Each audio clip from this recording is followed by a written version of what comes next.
ओम शांति। 22/2/2025 की मुरली है।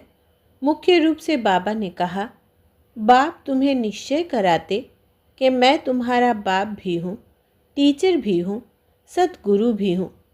तुम पुरुषार्थ करो इस स्मृति में रहने का, परंतु माया तुम्हें यही भुलाती है। अज्ञान काल में तो माया की बात नहीं।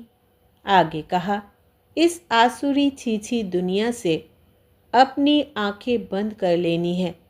यह पुरानी दुनिया है, इसे कोई कनेक्शन नहीं रखना है। इसे देखते हुए भी नहीं देखना है। इस बेहद ड्रामा में हम पार्टधारी हैं। यह सेकंड बाय सेकंड रिपीट होता रहता है।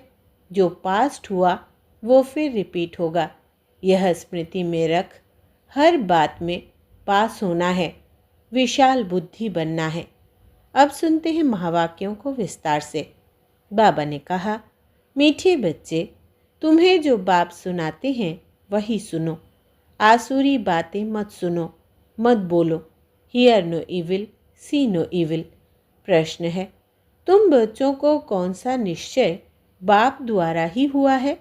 उत्तर, बाप तुम्हें निश्चय कराते कि मैं तुम्हारा बाप भी हूँ, टीचर भी हूँ, सद्गुरु भी हूँ। तुम पुरुषार्थ करो इस स्मृति में रहने का, परंतु माया तुम्हें यही भुलाती है। अज्ञान काल में तो माया की बात नहीं। प्रश्न है, कौन सा चार्ट रखने में विशाल बुद्धि चाहिए? उत्तर, अपने को आत्मा समझकर बाप को कितना समय याद किया, इस चार्ट रखने में बड़ी विशाल बुद्धि चाहिए। देही अभिमानी हो, बाप को याद करो, तब विकर्म विनाश हो। ओम शांति। स्टूडेंट ने यह समझा कि टीचर आए हुए हैं। यह तो बच्चे जानते हैं, वो बाप भी है, शिक्षक भी है और सुप्रीम सद्गुरु भी है।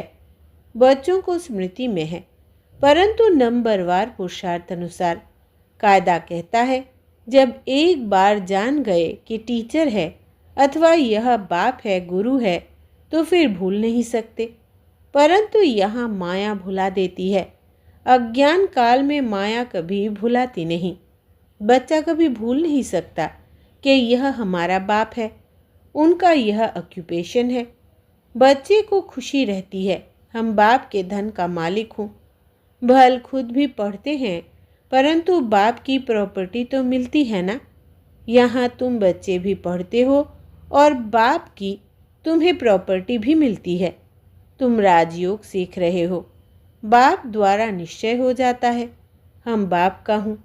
बाप ही सद्गति का रास्ता बता रहे हैं, इसलिए वो सद्गुरु भी है।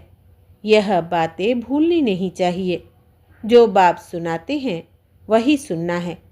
यह जो बंदरों का खिलौना दिखाते हैं, hear no evil, see no evil, यह है मनुष्यों की बात। बाप कहते हैं, आसुरी बातें मत बोलो, मत सुनो, मत देखो। Hear no evil. यह पहले बंदरों का बनाते थे, अभी तो मनुष्यों का बनाते हैं।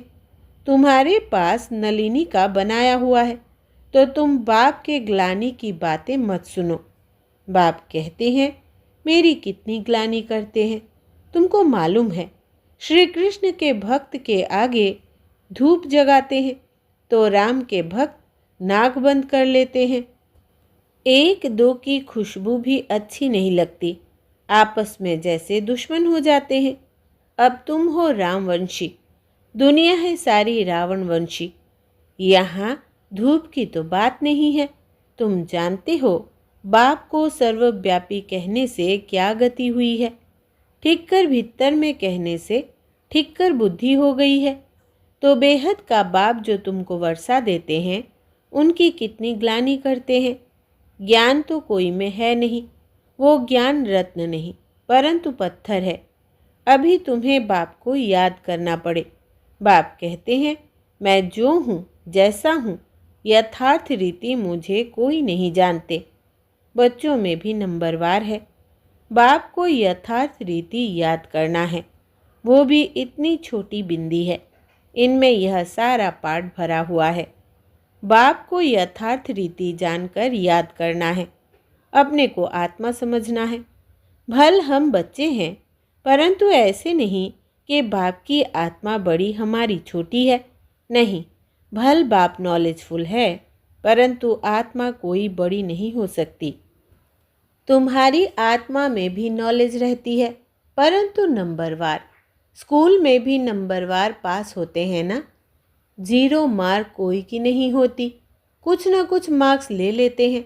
बाप कहते हैं, मैं जो तुमको यह ज्ञान सुनाता हूँ यह प्राय लोप हो जाता है। फिर भी चित्र है, शास्त्र भी बनाए हुए हैं। बाप तुम आत्माओं को कहते हैं, हियर नो इविल। इस आसुरी दुनिया को क्या देखना है? इस छीछी दुनिया से आंखें बंद कर लेनी है। अब आत्मा को स्मृति आई है, यह है पुरानी दुनिया, इनसे क्या कनेक्शन रखना है? आत्मा को स्मृति आई है कि इस दुनिया को देखते भी नहीं देखना है, अपने शांति धाम और सुख धाम को याद करना है। आत्मा को ज्ञान का तीसरा नेत्र मिला है तो यह सिमरन करना है। भक्ति मार्ग में भी सवेरे उठकर माला फेरते हैं। सवेरे का मुहूर्त अच्छा समझते हैं, ब्राह्मणों का मुहूर्त है। ब्रह्म भोजन की भी महिमा है। ब्रह्म भोजन नहीं, ब्रह्मा भोजन। तुमको भी ब्रह्मा कुमारी के बदले ब्रह्म कुमारी कह देते हैं, समझते नहीं हैं। ब्रह्मा के बच्चे तो ब्रह्मा कुमार कुमारियां होंगे ना। ब्रह्म तो तत्व है, रहने का ठिकाना है, उनकी क्या महिमा होगी? बाप बच्चों को उल्हाना देते हैं, बच्चे तुम एक तरफ तो पूजा करते हो, दूसरी तरफ फिर सबकी ग्लानि करते हो। ग्लानि करते करते तमो प्रधान बन पड़े हो, सतो प्रधान भी बनना ही है। चक्र रिपीट होगा। जब कोई बड़े आदमी आते हैं तो उनको चक्र पर जरूर समझाना है। यह चक्र 5000 वर्ष का ही है, इनके ऊपर बहुत अटेंशन देना है। रात के बाद दिन जरूर होना ही है।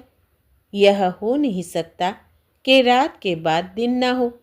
कलयुग के बाद सतयुग जरूर आना है। यह वर्ल्ड की हिस्ट्री ज्योग्राफी रिपीट होती है। तो बाप समझाते हैं, मीठे मीठे बच्चों, अपने को आत्मा समझो। आत्मा ही सब कुछ करती है, पाठ बजाती है। यह किसको भी पता नहीं है कि अगर हम पाठधारी है तो नाटक के आदि मध्य अंत को ज़रूर जानना चाहिए। वर्ल्ड की हिस्ट्री ज्योग्राफी रिपीट होती है तो ड्रामा ही ठहराना। सेकेंड बाय सेकेंड वही रिपीट होगा जो पास्ट हो गया है। यह बातें और कोई समझ ना सके। कम बुद्धि वाले हमेशा नापास ही होते हैं। फिर टीचर भी क्या कर सकते? टीचर को क्या कहेंगे कि कृपा व आशीर्वाद करो? यह भी पढ़ाई है। इस गीता पाठशाला में स्वयं भगवान राजयोग सिखलाते हैं। कलयुग को बदलकर सतयुग जरूर बनना है। ड्रामा अनुसार बाप को भी आना है। बाप कहते हैं, हम कल्प कल्प संगम युगे आता हूँ, और कोई थोड़े ही कह सकते कि हम सृष्टि के आदि मध्य अंत का ज्ञान सुनाने आया हूँ। अपने को शिवोहम कहते हैं। उससे क्या हुआ? शिव बाबा तो आते ही है पढ़ाने लिए, सहज राजयोग सिखलाने लिए। कोई भी साधु संत आदि को शिव भगवान नहीं कहा जा सकता। ऐसे तो बहुत कहते हैं, हम कृष्ण हैं, हम लक्ष्मी नारायण हैं। अब कहाँ वो श्री कृष्ण सतयुग का प्रिंस, कहाँ यह कलयुगी पतित? ऐसे थोड़ी ही कहेंगे इनमें भगवान है। तुम मंदिर में जाकर पूछ सकते हो, यह तो सतयुग में राज्य करते थे, फिर कहाँ गए? सतयुग के बाद जरूर त्रेता द्वापर कलयुग हुआ। सतयुग में सूर्यवंशी राज्य था, त्रेता में चंद्रवंशी। यह सब नॉलेज तुम बच्चों की बुद्धि में है। इतने ब्रह्मा कुमार कुमारियां हैं, जरूर प्रजापिता भी होगा। फिर ब्रह्मा द्वारा मनुष्य सृष्टि रचते हैं। क्रिएटर ब्रह्मा को नहीं कहा जाता, वो फिर गॉडफादर है। कैसे रचते हैं? वो तो बाप सम्मुख ही बैठ समझाते हैं। यह शास्त्र तो बाद में बने हैं। जैसे क्राइस्ट ने समझाया, उनका बाइबल बन गया। बाद में बैठ गायन करते हैं।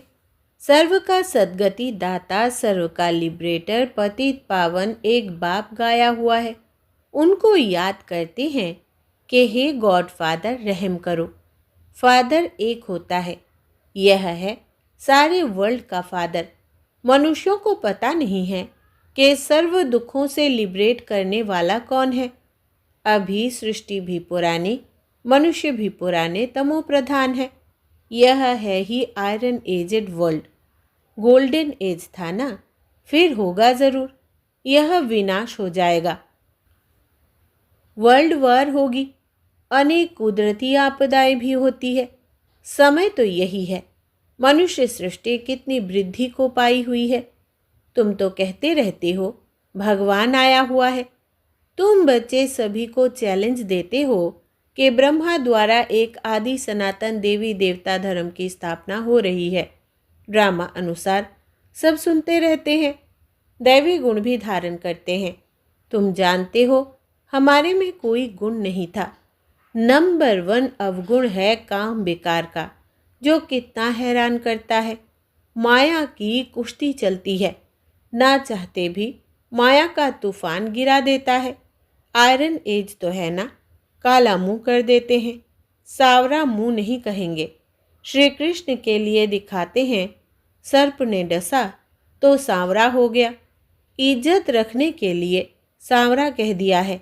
काला मुंह दिखाने से इज्जत चली जाए तो दूर देश निराकार देश से मुसाफिर आते हैं। आयरन एजेड दुनिया काले शरीर में आकर उनको भी गोरा बनाते हैं। अब बाप कहते हैं तुमको फिर सतो प्रधान बनना है। मुझे याद करो तो विकर्म विनाश होंगे और तुम विष्णुपुरी के मालिक बन जाएंगे। यह ज्ञान की बातें समझने की है। बाबा रूप भी है तो बसंत भी है, तेजोमय बिंदी रूप है, उनमें ज्ञान भी है। नाम रूप से न्यारा तो है नहीं, उनका रूप क्या है यह दुनिया नहीं जानती। बाप तुमको समझाते हैं। मुझे भी आत्मा कहते हैं, सिर्फ सुप्रीम आत्मा, परम आत्मा सो मिलकर हो जाता परमात्मा। बाप भी है, टीचर भी है, कहते भी है नॉलेजफुल। वो समझते हैं नॉलेजफुल अर्थात सबके दिलों को जानने वाला है। अगर परमात्मा सर्वव्यापी है तो फिर सब नॉलेजफुल हो गए। फिर उस एक को क्यों कहते? मनुष्यों की कितनी तुच्छ बुद्धि है, ज्ञान की बातों को बिल्कुल नहीं समझते। बाप ज्ञान और भक्ति का कॉन्ट्रास्ट बैठ बताते हैं। पहले है ज्ञान दिन, सतयुग त्रेता, फिर है द्वापर कलयुग रात। ज्ञान से सद्गति होती है। यह राजयोग का ज्ञान हठयोगी समझा न सके, ना गृहस्थी समझा सकेंगे, क्योंकि अपवित्र है। अब राजयोग कौन सिखलावे? जो कहते हैं माँ में कम याद करो तो विकर्म विनाश हो। निवृत्ति मार्ग का धर्म ही अलग है, वो प्रवृत्ति मार्ग का ज्ञान कैसे सुनाएंगे? यहाँ सब कहते हैं गॉड फादर इज ट्रुथ, बाप ही सच सुनाने वाला है। आत्मा को बाबा की स्मृति आई है, इसलिए हम बाप को याद करते हैं कि आकर सच्ची सच्ची कथा सुनाओ, नर से नारायण बनने की। यह तुमको सत्यनारायण की कथा सुनाता हूँ ना। आगे तुम झूठी कथाएं सुनते थे, अभी तुम सच्ची सुनते हो। झूठी कथाएं सुनते सुनते कोई नारायण तो बन नहीं सकता, फिर वो सत्यनारायण की कथा कैसे हो सकती? मनुष्य किसको नर से नारायण बना न सके। बाप ही आकर स्वर्ग का मालिक बनाते हैं। बाप आते भी भारत में हैं, परंतु कब आते हैं यह समझते नहीं हैं। शिव शंकर को मिलाकर कहानियाँ बना दी है। शिव पुराण भी है। गीता कहते हैं श्री कृष्ण की, फिर तो शिव पुराण बड़ा हो गया। वास्तव में नॉलेज तो गीता में है। भगवान उवाच मन मना भव, यह अक्षर गीता के सिवाय दूसरे कोई शास्त्र में हो नहीं सकते। गाया भी जाता है सर्वशास्त्रमयी शिरोमणि गीता, श्रेष्ठ मत है ही भगवान की। पहले पहले यह बताना चाहिए कि हम कहते हैं थोड़े वर्ष के अंदर नई श्रेष्ठाचारी दुनिया स्थापन हो जाएगी। अभी है भ्रष्टाचारी दुनिया। श्रेष्ठाचारी दुनिया में कितने थोड़े मनुष्य होंगे, अभी तो कितने ढेर मनुष्य है। उसके लिए विनाश सामने खड़ा है। बाप राजयोग सिखला रहे हैं।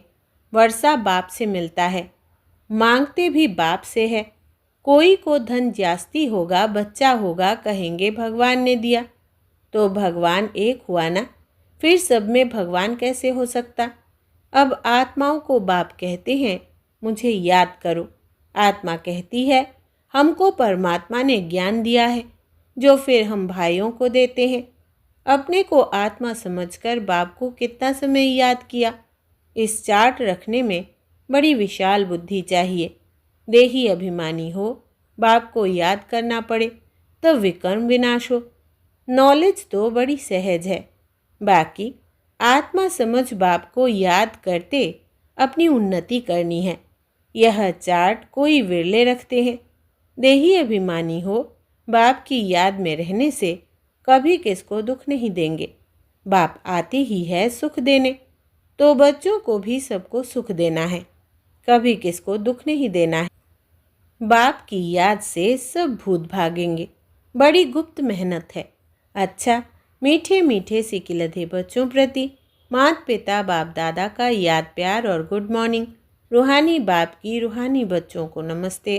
हम रूहानी बच्चों की रूहानी बाप दादा को याद प्यार, गुड मॉर्निंग और नमस्ते बाबा नमस्ते। धारणा के लिए मुख्य सार। पहला, इस आसुरी छीछी दुनिया से अपनी आंखें बंद कर लेनी है।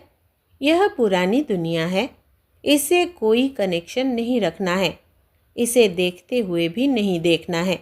दूसरा, इस बेहद ड्रामा में हम पार्टधारी हैं। यह सेकेंड बाय सेकेंड रिपीट होता रहता है। जो पास्ट हुआ वो फिर रिपीट होगा। यह स्मृति में रख। हर बात में पास होना है, विशाल बुद्धि बनना है। वरदान है रियलिटी द्वारा रॉयल्टी का प्रत्यक्ष रूप दिखाने वाले साक्षात्कार मूर्त भव। विस्तार है, अभी ऐसा समय आएगा जब हर आत्मा प्रत्यक्ष रूप में अपने रियलिटी द्वारा रॉयल्टी का साक्षात्कार कराएगी। प्रत्यक्षता के समय माला के मणके का नंबर और भविष्य राज्य का स्वरूप दोनों ही प्रत्यक्ष होंगे। अभी जो रेस करते करते थोड़ा सा रीस की धूल का पार्ट चमकते हुए हीरो को छिपा देते हैं, अंत में यह पर्दा हट जाएगा। फिर छिपे हुए हीरे अपने प्रत्यक्ष संपन्न स्वरूप में आएंगे। रॉयल फैमिली अभी से अपनी रॉयल्टी दिखाएगी, अर्थात अपने भविष्य पद को स्पष्ट करेगी। इसलिए रियलिटी द्वारा रॉयल्टी का साक्षात्कार कराओ। स्लोगन है, किसी भी विधि से व्यर्थ को समाप्त कर समर्थ को इमर्ज करो। किसी भी विधि से व्यर्थ को समाप्त कर समर्थ को इमर्ज करो। अच्छा, अव्यक्त इशारे। एकांत प्रिय बनो, एकता और एकाग्रता को अपनाओ। स्वयं का कल्याण करने के लिए व स्वयं का परिवर्तन करने के लिए विशेष एकांतवासी अंतर्मुखी बनो। नॉलेजफुल हो लेकिन पावरफुल बनो। हर बात के अनुभव में स्वयं को संपन्न बनाओ। किसका बच्चा हूँ, क्या प्राप्ति है, इस पहले पाठ के अनुभवी मूर्त बनो। एकता और एकाग्रता को अपनाओ तो सहज ही मायाजीत हो जाएंगे। अच्छा, ओम शांति।